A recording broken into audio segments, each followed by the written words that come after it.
Pada kali ini kita akan membahas suatu topik yang sedang hangat ataupun sedang memang kontroversial di Indonesia, yaitu tentang sikap feminis yang ada pada laki-laki. Nah, sikap feminis ini pasti selalu berpasangan dengan feminisme yang ada di dunia. Nah, feminisme ini didefinisikan sebagai gerakan dalam mengupayakan persamaan gender ataupun kesetaraan gender pada pihak perempuan dan laki-laki.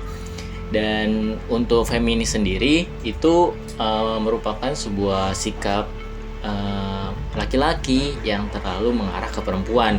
Fenomena feminitas pada pria di dunia ini juga banyak, seperti mencerminkan pergeseran norma-norma maskulinitas. Lalu ada di mana pria secara lebih terbuka mengekspresikan elemen-elemen yang dianggap feminim, seperti memakai make up yang berlebihan, lalu joget-joget TikTok. Fenomena ini juga mencerminkan pengaruh media sosial tentunya, dan dorongan untuk masyarakat yang lebih inklusif. Bagi banyak pria, merangkul feminitas adalah langkah menuju kebebasan berekspresi dan autentisitas. Itu seperti autentiknya lah. Lalu dengan dampak positif pada kesejahteraan mental mereka, ini adalah perubahan yang terus berkembang, pastinya mencerminkan evolusi pandangan masyarakat terhadap identitas gender. Sedangkan dalam Islam, feminitas pada pria dilihat melalui prisma kesetaraan gender dan keadilan. Meskipun terdapat perbedaan peran gender tradisional, Islam menegaskan bahwa pria dan wanita memiliki hak dan tanggung jawab yang setara di hadapan Allah. Pemakaian pakaian dan perawatan diri yang dianggap sopan dan bersih dianjurkan dalam penggunaan elemen-elemen yang mungkin dianggap feminim bagi sebagian orang. Islam mendorong keseimbangan antara maskulinitas dan feminitas, memungkinkan pria mengekspresikan sifat-sifat kelembutan tanpa bertentangan dengan nilai-nilai agama yang sudah ada. Tetapi, pandangan dan praktik ini dapat bervariasi tergantung pada interpretasi dan budaya masyarakat muslim yang sekarang sudah ada di sekitar kita.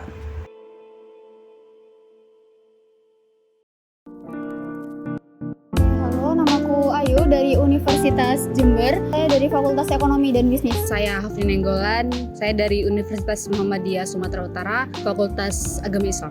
Perkenalkan, nama saya Anita Sari dari Universitas Maliku Saleh Aceh, Prodi Pendidikan Bahasa dan Sastra Indonesia. Saya Febi Aliska Putri dari Universitas Maliku Saleh Aceh, Prodi Pendidikan Bahasa dan Sastra Indonesia. Perkenalkan, nama saya Eza Sakti Daningrum, saya dari Prodi Bimbingan dan Konseling. Nama saya Mela Faradila Agustin dari Prodi Sastra Arab Angkatan 20. Dan lanjut, saya Nur Fadila Aulia Lutfi dari Prodi PGSD Kebumen, Universitas 11 Maret. Perkenalkan, nama saya Muhammad Yusuf, dipanggil Ucup, Prodi Pendidikan Teknik Otomotif. Perkenalkan, nama saya Muhammad Syarif Fathan, biasa dipanggil Fathan. Saya dari Prodi Manajemen dan Universitas Negeri Yogyakarta. Sedikit tahu ya Mas ya? Ya, tahu.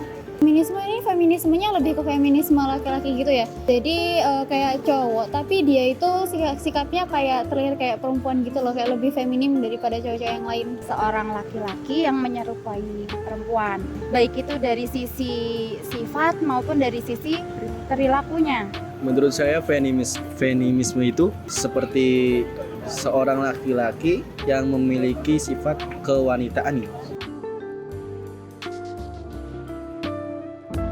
Feminismenya yang kalau terlalu parah sampai hampir menyerupai wanita gitu itu nggak dibenarkan ya. Tapi sikap feminisme sendiri menurut aku itu emang diperlukan supaya cowok itu kayak nggak terlalu keras banget gitu loh. Karena emang kayak sifat dasar cowok itu kan kayak kaku, keras gitu kan. Feminisme untuk laki-laki itu ya kurang wajar ya.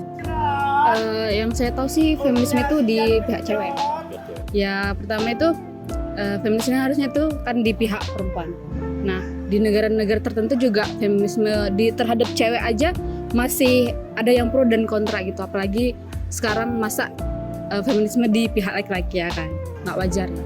Karena feminisme di cewek aja di negara-negara tertentu itu masih ada yang pro dan kontra. Nah, Sama? Oke, sama, nggak apa-apa. Iya, sangat nggak mendukung sih. Kalau seharusnya tidak. Itu sebetulnya manusia itu memang memiliki ada feminisme dan ada maskulin. Iya. Nah, kalau untuk laki-laki memang memiliki sisi feminisme.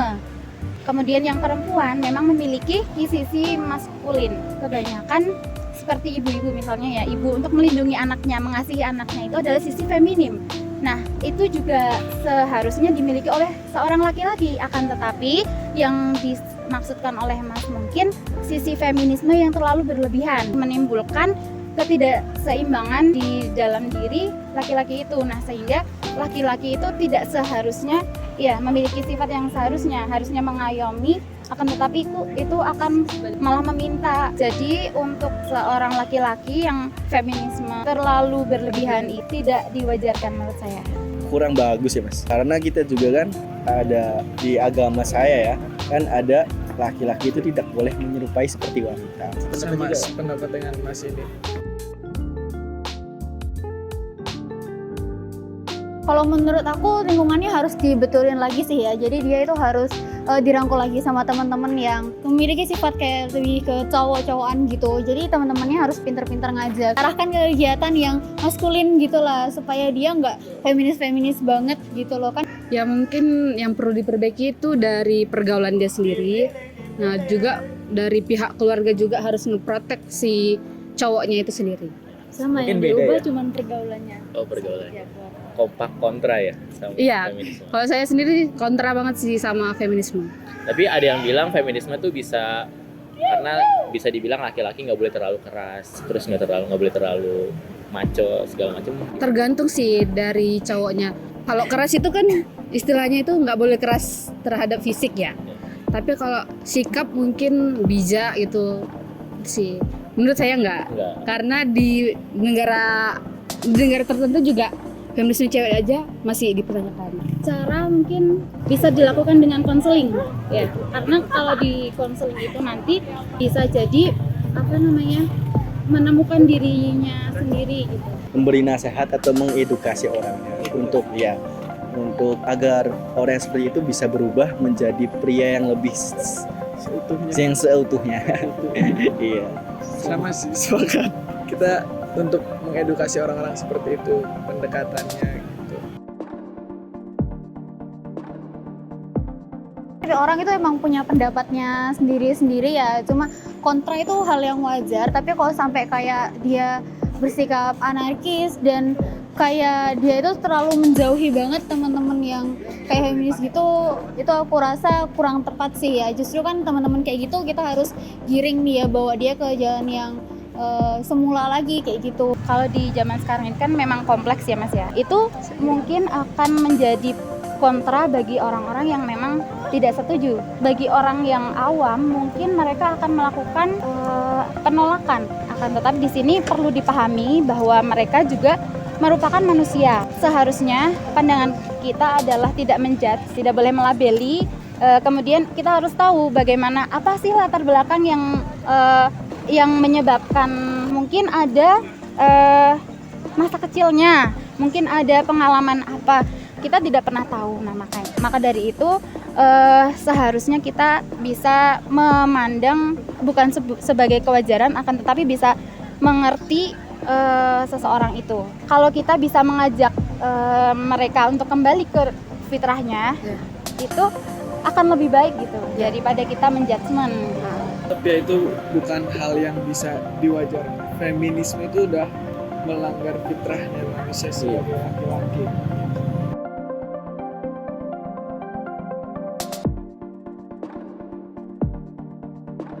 Kesimpulan yang dapat kita ambil dari wawancara adalah, secara garis besar, semua narasumber tidak ada yang mendukung aksi feminitas yang ada pada pria.